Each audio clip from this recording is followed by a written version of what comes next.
بتشتكي من ايه؟ اسالك سؤال واحد بس.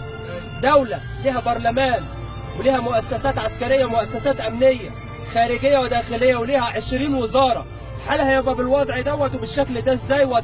بالله عليك، قبل ما يحصل انتخابات لرئيس الجمهوريه كان عندنا سكر يكفينا وكان عندنا رز وكنا بنصدره.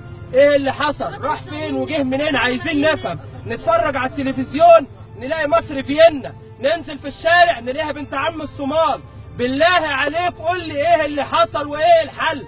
الناس اللي فوق اللي رايحين يحتفلوا، لا مؤاخذه رايحين يحتفلوا جايبين 38 وفد يصرفوا عليهم 25 مليون جنيه والمواطن الفقير مش لاقي كيلو الرز في الشارع. هل ده يرضي ربنا؟ ده ربنا يوم القيامه هيجيب الناس يقول اين ملوك الارض وحكامها لمن الملك اليوم؟ عشان الناس اللي مش لاقيه والناس التعبانه وطالعين في التلفزيون مصر بتنهض، مصر بتروح ومصر بتيجي، وعمالك نرمي الفلوس في مشاريع قوميه ملهاش لازمه، واحنا التعليم عندنا متدني لاسفل مما تتخيل.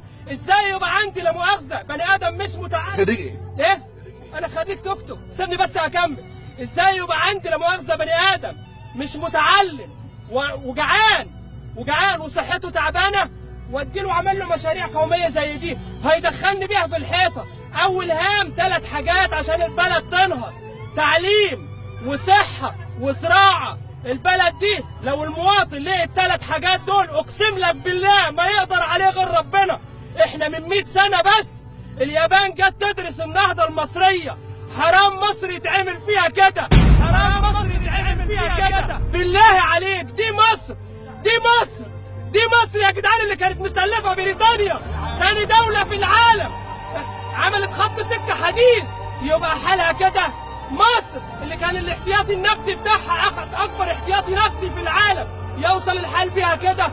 مصر اللي كان تحت امرتها تشاد والسودان والسعوديه، حبه دول من الخليج بيضحكوا علينا وبيتريقوا علينا بيقولوا احنا بصوا لادوارنا ضد مصر، وبصوا احنا بنديكم وبنعملكم اللي كان تشريفا لينا من 70 سنه.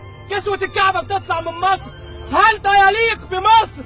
هل ده يليق بمكانه مصر؟ مفيش حد قلبه على مصر ولا بيحب مصر يقول لا حرام ما يرضيش ربنا. شويه تجار ضحكوا على الناس بحجه الوطنيه والديمقراطيه والعداله الاجتماعيه وعهودهم بعيده كل البعد عن الديمقراطيه والعداله.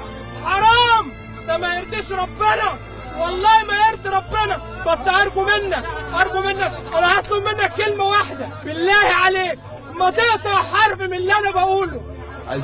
هزعلك كل كلمه قلتها.